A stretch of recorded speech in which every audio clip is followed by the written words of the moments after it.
कहूँगा यूपी, बिहार, झारखंड, छत्तीसगढ़, उड़ीसा, कर्नाटका, तेलंगाना, गोवा, महाराष्ट्र, गुजरात, मध्य प्रदेश, राजस्थान, दिल्ली, हरियाणा, पंजाब, कश्मीर, लद्दाख, हिमाचल प्रदेश, उत्तराखंड होते हुए उत्तर प्रदेश पहुँचूंगा 2024 में।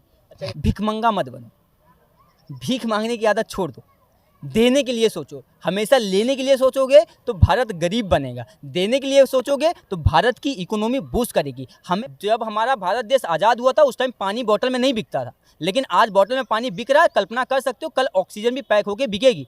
अगर सोशल मीडिया आप यूज़ कर रहे हो तो बहुत अच्छी चीज़ है। सोशल मीडिया अगर आपको यूज़ कर रहा है तो कैंसर की तरह काम करेगा आपके जीवन में। जी बेटा तू कर, मैं तेरे साथ खड़ा हूँ। जो मिडिल क्लास फैमिली का बच्चा है ना, वो सिर्फ रिस्पेक्ट चाहता है सर। अगर उसको सम्मान मिल गया तो वो आग लगाने के लिए अकेला काफ़ी होता है। इसलिए कहते हैं कि ना संघर्ष ना तकलीफ तो क्या खाक मजा है जीने में। बड़े बड़े तूफान थम जाते हैं जब आग लगी हो सीने में। 10 साल पहले इस्लाम आया, उसके बाद उसके 3200-3500 साल पहले कहीं ना कहीं ईसाई धर्म आया, तो उसके पहले अगर आया था सनातन ही धर्म आया था। कहते हैं कि असफलता एक चुनौती है, इसे स्वीकार करो। क्या कमी रह गई देखो और सुधार करो। जब तक न सफल हो नींद चैन को त्यागो तुम। संघर्ष का मैदान छोड़कर मत भागो तुम। कुछ किए बिना ही किसी की जय जयकार नहीं होती। कोशिश करने वालों की कभी हार नहीं होती। सभी ने कहीं ना कहीं मेरे काम को सम्मान दिया। और एक मिडिल क्लास का फैमिली का बच्चा इससे तो कुछ चाहता नहीं है। वो नहीं, मैं उनसे नहीं कहूँगा कि मुझे आप पैसा दीजिए। ग्रेवेंस कम होगी कब? जब उनके अंदर कहीं ना कहीं समझदारी आएगी। और समझदारी आएगी तब जब उनको सही शिक्षा मिलेगी।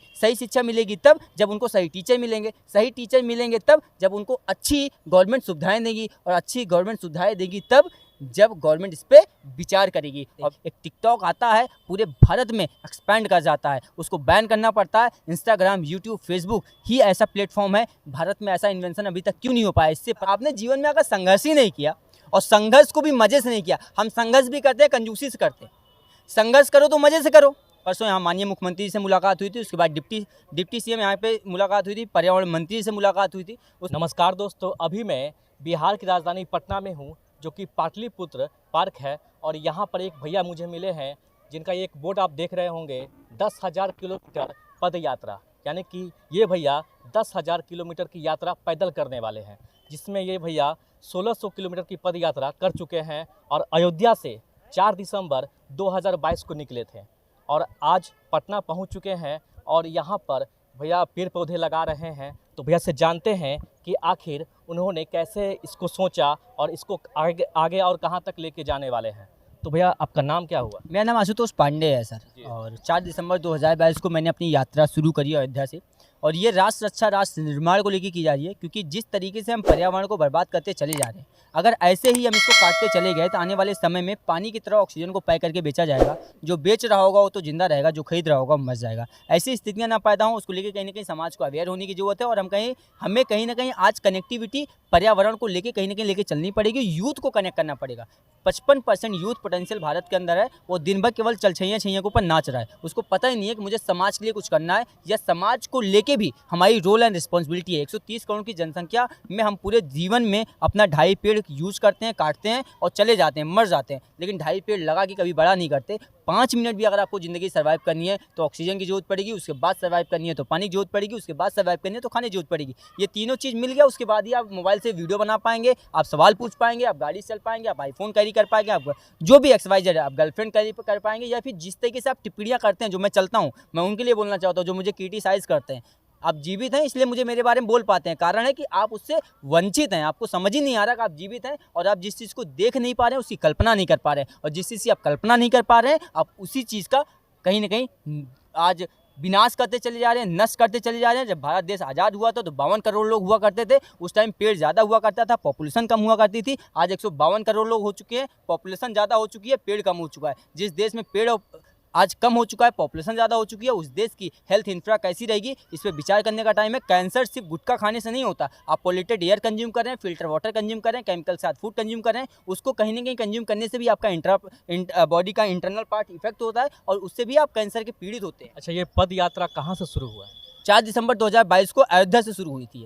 अच्छा, कितने जिले अभी तक आप घूम चुके? 36 से ज़्यादा मेरा जिला हो चुका है और 36 जिला के जिला अधिकारी से मुलाकात हो चुकी है। मेरा दूसरा राज्य है ये। एक तो मैं यूपी, दूसरा अभी मैं बिहार हूँ। कल यहाँ पे परसों यहाँ माननीय मुख्यमंत्री से मुलाकात हुई थी, उसके बाद डिप्टी सीएम यहाँ पे मुलाकात हुई थी, पर्यावरण मंत्री से मुलाकात हुई थी, उसके बाद विधान परिषद के जो स्पीकर हैं देव चंद्र ठाकुर जी, उनसे मुलाकात हुई थी। इन सभी से मुलाकात करने के बाद फिलहाल मैंने आज वृक्षारोपण किया है इसमें, और वृक्षारोपण करने के बाद कल मैं यहाँ से झारखंड के लिए निकल जाऊँगा। अभी तक कितना वृक्षारोपण कर चुके हैं?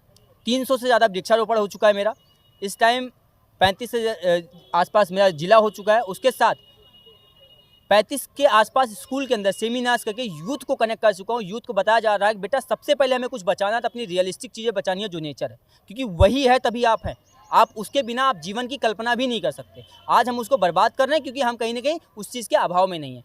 जब हमारा भारत देश आज़ाद हुआ था उस टाइम पानी बोतल में नहीं बिकता था, लेकिन आज बोतल में पानी बिक रहा है। कल्पना कर सकते हो कल ऑक्सीजन भी पैक होकर बिकेगी।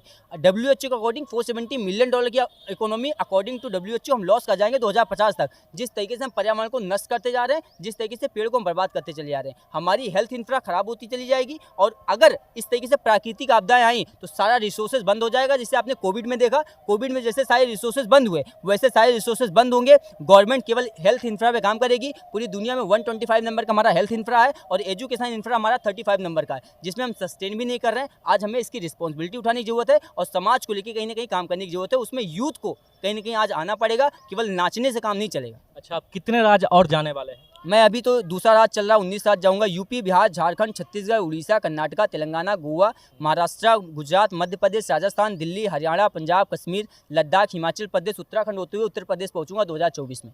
अच्छा, इसकी शुरुआत कैसे हुई? कैसे आपको आइडिया आया कि ये वृक्षारोपण के बारे में कुछ लोगों को जागरूक करना चाहिए? सर, अवेयरनेस की ज़रूरत है। हम बात करते हैं, लोग मुझसे कहते हैं आपको प्रेरणा कहाँ से मिली? प्रेरणा देने की ज़रूरत ही नहीं। अगर आप थोड़े से भी समझदार हैं या शिक्षित हैं तो सबसे पहले आप ग्लोबल मार्केट में देखेंगे कि भैया किस तरीके की प्रॉब्लम है। आज क्लाइमेट को लेके ग्लोबल मार्केट की प्रॉब्लम है, ना कि इंडिया की। और सबसे पहले अगर थोड़े से भी अवेयर हैं तो समाज को लेके काम करेंगे, और समाज को लेके पहला काम करेंगे तो समाज को सुरक्षित करने का काम करेंगे, क्योंकि अगर वो जीवित हैं तभी समाज का निर्माता बन पाएंगे। और उसको बनाए रखने के लिए आपको सबसे पहले अपनी प्रकृति को बचाना पड़ेगा, और प्रकृति है तभी कहीं ना कहीं जीवन है। अच्छा, आपकी क्वालिफिकेशन क्या है? मैंने अपना ग्रेजुएशन कंप्लीट कर लिया था 2017 में। उसके बाद मैं एजुकेशन इंडस्ट्री के लिए वर्किंग होने लगा था। पिछले 7 साल से मैं एजुकेशन इंडस्ट्री के लिए वर्किंग था। मैं 11 लाख का LPA था, 90,000 सैलरी थी। उसको रिजाइन करी। उसको रिजाइन करने के बाद नौकरी क्यों छोड़े आप? इसी के लिए आपके पास ऑप्शन नहीं है ना, आपको किसी न किसी चीज़ को छोड़ना पड़ेगा। आप जब कुछ देखना चाह रहे हैं, भारतवर्ष को कुछ देना चाह रहे हैं, आप चाहते हैं कि लोग आपसे इंस्पायर हों, लोग चाहते हैं कि आप चाहते हैं कि इसका इम्पैक्ट पड़े सोसाइटी में, आपके जैसे हज़ार आस्तोष तैयार हों, तो आपको बहुत कुछ सेक्रीफाई करना पड़ेगा सर। आप सेल्फिश नहीं हो सकते। मैं सिर्फ पैसे से अपने घर को चला सकता था, बट अगर मैं 10,000 किलोमीटर की पदयात्रा करूँगा तो शायद मैं 1,000 फैमिली को तैयार कर पाऊँगा जो राष्ट्र निर्माण के लिए काम करेगी। फिलहाल अच्छा, पापा मम्मी सपोर्ट कर रहे हैं? पहले नहीं कर रहे थे, अच्छा, लेकिन कहीं ना कहीं मैं बहुत जिद्दी था तो बाद में करना शुरू करती है। अच्छा, सपोर्ट कर रहे हैं? अभी तो फिलहाल क्योंकि करना पड़ेगा, ऑप्शन ही नहीं है ना उनके पास में। तो कर रहे हैं, अच्छा कर रहे हैं। और आपको बिहार कैसा लगा? बिहार के लोगों को मैं बहुत प्यार दिखाई दिया। बिहार को लेके एक शब्द बोलूँगा जो वह है कि मैं निशब्द हूँ। आपके लिए मेरे पास कोई शब्द नहीं है। जब मैं यहाँ पे पहुँचा उसके पहले बहुत सारे परसेप्शन हुआ करते थे बिहार को लेके। डर था किसी और स्टेट में जाने का। उस डर को लेके कहीं ना कहीं जब यहाँ पहले कदम रखा, जब मैं बक्सर पहुँचा, बक्सर के बाद कहीं ना कहीं फियर खत्म हो गया। मैं झारखंड पहुँच रहा हूँ, निडर होकर पहुँचा हूँ। उसका कारण बिहार ही हुआ, क्योंकि बिहार के लोगों में इतना प्यार था, इतना डाउन टू अर्थ है, इतना सपोर्ट किए मुझे, इतना मोरल सपोर्ट दिए मुझे। यहाँ का पॉलिटिकल अप्रोच भी जो मुझे मिला बहुत शानदार मिला। कहीं ना कहीं आज मैं चाहे डिप्टी CM से मिला, चाहे मैं पर्यावरण मंत्री से मिला, चाहे क्या बोलते हैं स्पीकर साहब से मिला, इन सभी ने कहीं ना कहीं मेरे काम को सम्मान दिया। और एक मिडिल क्लास का फैमिली का बच्चा इससे तो कुछ चाहता नहीं है। वो नहीं, मैं उनसे नहीं कहूँगा कि मुझे आप पैसा दीजिए। मैं खुद सेल्फ फंडेड हूँ, मैं खुद पैसे लगा रहा हूँ। बस आपसे एक चीज़ मांगता हूँ कि एटलीस्ट सर आप कंधे पे हाथ रख दीजिए, बेटा तू कर, मैं तेरे साथ खड़ा हूँ। जो मिडिल क्लास फैमिली का बच्चा है ना, वो सिर्फ रिस्पेक्ट चाहता है सर। अगर उसको सम्मान मिल गया तो वो आग लगाने के लिए अकेला काफ़ी होता है। इसलिए कहते हैं कि ना संघर्ष ना तकलीफ तो क्या खाक मजा है जीने में। बड़े बड़े तूफान थम जाते हैं जब आग लगी हो सीने में, लेकिन आग किस चीज़ की लगा रहे हैं ये बहुत ज़रूरी होता है। आजकल युवा जो है सरकारी नौकरी के पीछे परेशान रहते हैं, सरकारी नौकरी ही चाहिए, इसके बारे में क्या कहना चाहेंगे? भिखमंगा मत बनो, भीख मांगने की आदत छोड़ दो, देने के लिए सोचो। हमेशा लेने के लिए सोचोगे तो भारत गरीब बनेगा, देने के लिए सोचोगे तो भारत की इकोनॉमी बूस्ट करेगी। हमें भारत का एसेट्स बनना है, ना कि लाइबिलिटी बननी है। भारत का एसेट्स बनने के लिए क्रिएटिविटी की तरफ चलना पड़ेगा, इन्वेंशन की तरफ चलना पड़ेगा। जिस प्लेटफॉर्म का आज आप यूज़ कर रहे हो, आपके टाइम को यूज़ करके अगर वो पैसा कमा रहा है तो हम कहीं ना कहीं अपना कोई प्लेटफॉर्म क्रिएट कर सकते हैं, वहाँ पर किसी को नचवा सकते हैं, और वहाँ पर जब वो नाचेगा तो कहीं ना कहीं हम भी भारत में इकोनॉमी लाने में कामयाब हो पाएंगे। और उसके लिए हम बहुत सारे इन्वेंशन करते हैं, लेकिन उस लेवल लेवल पे क्यों नहीं कर पाते? एक टिकटॉक आता है, पूरे भारत में एक्सपैंड कर जाता है, उसको बैन करना पड़ता है। इंस्टाग्राम, यूट्यूब, फेसबुक ही ऐसा प्लेटफॉर्म है, भारत में ऐसा इन्वेंशन अभी तक क्यों नहीं हो पाया? इससे पता चलता है कि शायद उस लेवल की क्रिएटिविटी नहीं है, या अगर उस लेवल की क्रिएटिविटी है तो उनको उतना सम्मान यहाँ पर नहीं मिला, और अगर नहीं मिला तो किसी और की नौकरी जाके कर रहे हैं। आज क्या यूट्यूब की सीईओ की बात करिए, आप गूगल की सीईओ की बात करिए, आप क्या बोलते हैं फेसबुक के, ट्विटर की सीईओ की बात करिए, कहीं ना कहीं आप देखेंगे उसमें इंडियंस का बहुत बड़ा रोल दिखाई देता है। लेकिन अगर वो इतना बड़ा चला सकते हैं एम्पायर, तो भारतवर्ष के लिए क्यों नहीं कर सकते? एक बहुत बड़ा सवाल ये बनता है। 5 ट्रिलियन इकोनॉमी बनाने से काम नहीं चलेगा। 5 ट्रिलियन इकोनॉमी बनाने के लिए आपको 5 ट्रिलियन वाली एजुकेशन पॉलिसी लानी पड़ेगी, लोगों को सम्मान देना पड़ेगा, तब जाके 5 ट्रिलियन की इकोनॉमी बन पाएगी। तो भैया अभी जो बागेश्वर धाम वाले जो बाबा हैं उनके बारे में बहुत ज़्यादा अभी चर्चा हो रही है। वो चाहते हैं कि हिंदू राष्ट्र मतलब बन जाए, लेकिन इसके बारे में क्या कहना चाहेंगे? देखिए, अगर मैं ये बोलूँ एक शब्द में कि सनातन धर्म हिंदू है, तो इसकी उत्पत्ति 5000 साल पहले हो गई, तो वो गलत नहीं बोल रहे हैं। लेकिन अगर ये गलत है तो कहीं ना कहीं मैं इस पे बोलूँगा कि जो चल रहा है उसको चलने दो, उस पर विरोध मत करो। लेकिन जब मैं पढ़ रहा था, इसके पहले भी मैंने पढ़ना शुरू किया इसी चीज़ को लेके कि ऐसा क्यों हो रहा है, ग्रेवेंस क्यों हो रहा है और लड़के इतना परेशान क्यों हैं, तो मैंने देखा कि हमारी पृथ्वी की जो उत्पत्ति हुई थी वो 370 करोड़ साल पहले हुई थी, ऐसा बोला गया। 10,000 साल पहले हमने मात्र जीवन में पहली बार कल्पना करी, और सनातनी का मतलब हिंदू होता है, तो फिर हिंदू तो हम शुरू से ही थे। हमने 1500 साल पहले इस्लाम का कहीं ना कहीं नंबर देखा, 1500 साल पहले इस्लाम आया, उसके बाद उसके 3500 साल पहले कहीं ना कहीं ईसाई धर्म आया, तो उसके पहले अगर आया था सनातन ही धर्म आया था, तो अब तो हिंदू पहले थे। आपको बनाने की ज़रूरत नहीं है, मानने की ज़रूरत है कि आप हिंदू हैं। और भारतवर्ष में अगर बात करें, क्योंकि हिंदुस्तान की बात करते हैं तो इसमें कहीं ना कहीं आप पहले ही बोलते हैं कि आप हिंदुस्तान में हैं। भारत की बात करते हैं तो आप दशरथ महाराज के पुत्र की बात करते हैं, भरत भगवान की बात करते हैं, तो आप भारत में रहते हैं। तो कहीं ना कहीं आप इसको जब देखते हैं तो यहाँ पर तो आप तो वैसे भी हिंदू को अपने आप को देख रहे हैं। क्यों लड़ाई लड़ रहे हो? बोलो, आप हो आज नहीं तो कल, कल नहीं तो परसों, मान जाओगे। ग्रेवेंस पैदा मत करो। मेरी जो प्रॉब्लम है वो है ग्रेवेंस कम हो। ग्रेवेंस कम होगी कब? जब उनके अंदर कहीं ना कहीं समझदारी आएगी, और समझदारी आएगी तब जब उनको सही शिक्षा मिलेगी, सही शिक्षा मिलेगी तब जब उनको सही टीचर मिलेंगे, सही टीचर मिलेंगे तब जब उनको अच्छी गवर्नमेंट सुविधाएं देगी, और अच्छी गवर्नमेंट सुविधाएं देगी तब जब गवर्नमेंट इस पर विचार करेगी। और विचार करने का समय है, आज उनको कहीं ना कहीं सम्मान देना पड़ेगा। भारत को विश्व गुरु 2500 साल पहले बुलाया गया था, तो कहीं ना कहीं उस टाइम हम टीचरों को और अपने गुरुओं को सम्मान दिया करते थे। आज हम गुरुओं को सम्मान नहीं देते, आज हमने गुरु से टीचर बोलना शुरू कर दिया। आज हम वेस्टर्न कल्चर लेके चले आए हैं, और हमारे यहाँ जो चीज़ थी उसको आज हमने कहीं ना कहीं उनको दे दिया। एक एग्जाम्पल के तौर पे देखेंगे, खादी वस्त्र जो होता है वो 700 रुपये में लोग यहाँ पे नहीं खरीदना चाहते, वही लिवाइज और अदर ब्रांड खरीदते हैं और 7,500 की जींस बेचते हैं और हम खरीदते हैं। तो मतलब क्या है कि आज हम टैग वाइज हो चुके हैं। हमने मान लिया है कि हम गुलाम हैं। आज़ादी का जहाँ 75वां वर्ष मना रहे हैं, जहाँ आज़ादी का अमृत महोत्सव मना रहे हैं, वहाँ पे आज हम मानसिकता की लड़ाई लड़ रहे हैं, और मानसिक रूप से आज आज़ाद हो जाएं, बस इसी की कामना करते हैं। अच्छा बताइए, आप 1600 किलोमीटर चल करके आए पैदल, तो रास्ते में कितने सारे परेशानियों का आपको सामना करना पड़ा? नंबर नहीं बता सकता, अनलिमिटेड होती है, क्योंकि हर दिन तो परेशानी है। आपको हर तीसरा व्यक्ति कुछ बोल के चला जाएगा, आप क्या करोगे? बोल नहीं सकते। क्या बोल के जाता? मुझसे तो लोग ये भी पूछते हैं क्या बेच रहे हो अब आप क्या बोलोगे, क्या बेच रहे हो भैया?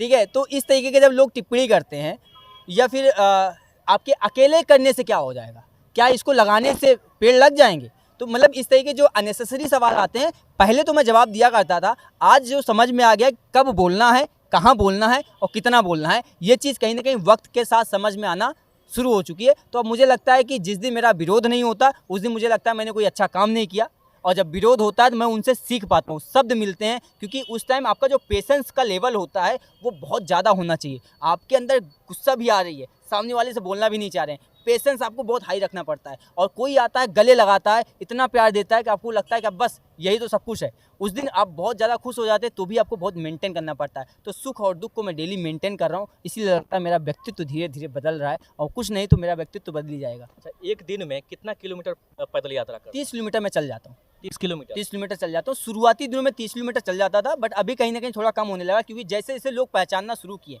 अब दिन भर में 100 लोग के आसपास सेल्फीज़ हो जाती हैं, लोग पहचानने लगे, तो उस कंडीशन में 20-22 किलोमीटर मैं चल पा रहा हूँ, क्योंकि उसी समय में कहीं ना कहीं उनको समय देना पड़ा। अच्छा, सोशल मीडिया के बारे में आप क्या कहना चाहेंगे? सोशल मीडिया टूल की तरह का आप इसको यूज़ कर रहे हो। अगर सोशल मीडिया आप यूज़ कर रहे हो तो बहुत अच्छी चीज़ है। सोशल मीडिया अगर आपको यूज़ कर रहा है तो कैंसर की तरह काम करेगा आपके जीवन में।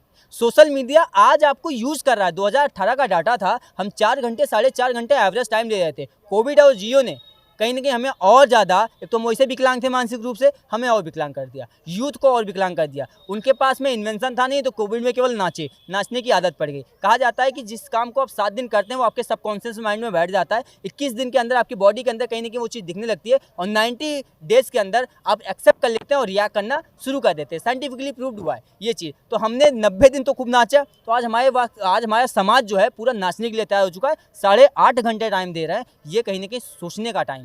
आज हमें कहीं ना कहीं सोशल मीडिया से बचना चाहिए और बच के अपने आप को तैयार करना चाहिए। हमें उसको यूज़ करना है, ना कि वो हमें यूज़ करे। अच्छा, ये 10,000 किलोमीटर तक का सफ़र कब तक तय होगा आपका? 2 साल लग जाएंगे, 2024 में पूरा होगा। 2 साल तक इधर ही घर नहीं जाना है? नहीं, बिल्कुल नहीं। तकलीफ नहीं होती है? कहते हैं ना दर्द ना तकलीफ तो क्या खाक मजा है जीने में। बड़े बड़े तूफान थम जाते हैं जब आग लगी हो सीने में। तो दर्द तो होगी, तकलीफ भी होगी, लेकिन मज़ा उसी चीज़ में है जिस चीज़ में तकलीफ। आपने जीवन में अगर संघर्ष ही नहीं किया और संघर्ष को भी मज़े से नहीं किया, हम संघर्ष भी करते हैं, कंजूसी से करते हैं। संघर्ष करो तो मज़े से करो। और दूसरी चीज़, भारतीय मांगते भी हैं तो उसमें भी कंजूसी करते हैं। मांगना है तो आप बहुत बड़ा मांगो। मैं भगवान से मांगता हूँ तो मैंने इतना बड़ा मांगा, भैया मुझे पूरा भारतवर्ष दे दो। तो बोले ठीक है नाप ले। तो मैं नापने के लिए निकल गया हूँ। फिलहाल 10,000 किलोमीटर नाप लूँगा, देना होगा तो दे देंगे ईमानदारी से। तो फिलहाल मैं अच्छा काम करने के लिए निकला हूँ। आप अच्छे इंटेंशन के साथ काम करिए। सोते कहाँ पर? मंदिर मंदिर। बहुत प्रेफरेंस मेरी रहती है, मंदिर में रुक जाओ, होटल, किसी का घर जो सम्मानित लोग हैं उनके घर। डर नहीं लगता है कि कोई कुछ कर देगा? क्या ही लोगे मेरा आप। मेरे पास 2 चीज़ें, प्रकृति और मेरा सम्मान, दोनों मेरे साथ साथ चलता है। आप जिस जगह पर हैं सर, आप कभी कल्पना करिए, आपने छत लगा दी तो ये आपका हो गया। आपको कैसे लग रहा है कि वो आपका घर है? आप किसी न किसी प्रकृति के नीचे है ना। जब आप पूरी दुनिया प्रकृति के नीचे है और प्रकृति मेरे हाथ में है तो मुझे किस चीज़ का डर? निडर होकर काम करते हो, क्योंकि प्रकृति मेरी रक्षा करती है और आपकी सुरक्षा कोई कर नहीं सकता सर। सुरक्षा केवल एक ही इंसान करता है, वो महाकाल। अगर वो आपके साथ में है तो आपकी सुरक्षा होगी। और दूसरा, आशुतोष के साथ चलता है, बाकी कोई चल भी नहीं सकता। तो आशुतोष को आशुतोष के साथ रहना है। और दूसरा, जिसका मैं विश्वास करता हूँ, जिसका मैं स्मरण करता हूँ, वही मेरी सुरक्षा करता है। मेरी मुख्यमंत्री सुरक्षा नहीं कर सकता, इसलिए मैंने जब मैं मुख्यमंत्री से मिला तो मैंने अपनी सुरक्षा की मांग नहीं करी। मैंने कहा कि मेरे जैसा अगर आशुतोष आपके राज्य से निकलता है तो उसको फंड दीजिए और उसको निकालिए। क्योंकि अगर उसको ये दिखेगा मैं 10,000 किलोमीटर की पदयात्रा करने बाद अगर मैं सफल होता हूँ किसी भी मायने में, तो लोग मोटिवेट होंगे। ये जैसे यूथ जो दिख रहे हैं वो भी कहीं ना कहीं पदयात्रा करना चाहेंगे, क्योंकि उनको अपना करियर दिखाई देगा। जब आज 5% यूथ सोशल मीडिया पे वायरल हो गए हैं, वायरल होने के बाद दिन भर नाच के अगर वो वायरल हो गए हैं, पूरा यूथ अगर नाच रहा है, तो अगर इस काम को करने के बाद भी कोई सफल होता है तो लोग कहीं ना कहीं निकलेंगे और समाज को बचाने का काम करेंगे। अच्छा, कहते हैं कि असफलता एक चुनौती है, इसे स्वीकार करो। क्या कमी रह गई देखो और सुधार करो। जब तक न सफल हो नींद चैन को त्यागो तुम। संघर्ष का मैदान छोड़कर मत भागो तुम। कुछ किए बिना ही किसी की जय जयकार नहीं होती। कोशिश करने वालों की कभी हार नहीं होती। कोशिश करने वालों की कभी हार नहीं होती। कहते हैं जब नन्ही चींटी दाना लेकर चढ़ती है, चढ़ती दीवारों पर 100 बार फिसलती है। मन का विश्वास रगों में साहस भरता है। चढ़कर गिरना गिरकर चढ़ना ना अखरता है। आखिर कोशिश उसकी बेकार नहीं होती। कोशिश करने वालों की कभी हार नहीं होती। कोशिश करने वालों की कभी हार नहीं होती। मैं एक रिप्रेजेंटेटर हूँ, मैं कोशिश कर रहा हूँ, उसका कितना % रिजल्ट आएगा मैं इसके बारे में विश्वास नहीं रखता। मेरा सिर्फ प्रोसेस में बिलीव है, क्योंकि जब आप प्रोसेस में होते हैं रिजल्ट बाय प्रोडक्ट हो जाता है। कभी ना कभी तो आएगा, कितना % आएगा ये कोई और डिसाइड करता है। दोस्तों, सच में इस भैया की तारीफ होनी चाहिए। इतना ज़्यादा वो अच्छे वर्ड निकाले हैं, आप सुन सकते हैं इस वीडियो के माध्यम से। तो बाकी आपको ये वीडियो कैसा लगा नीचे कमेंट कर ज़रूर बताइएगा। जय हिंद, जय भारत।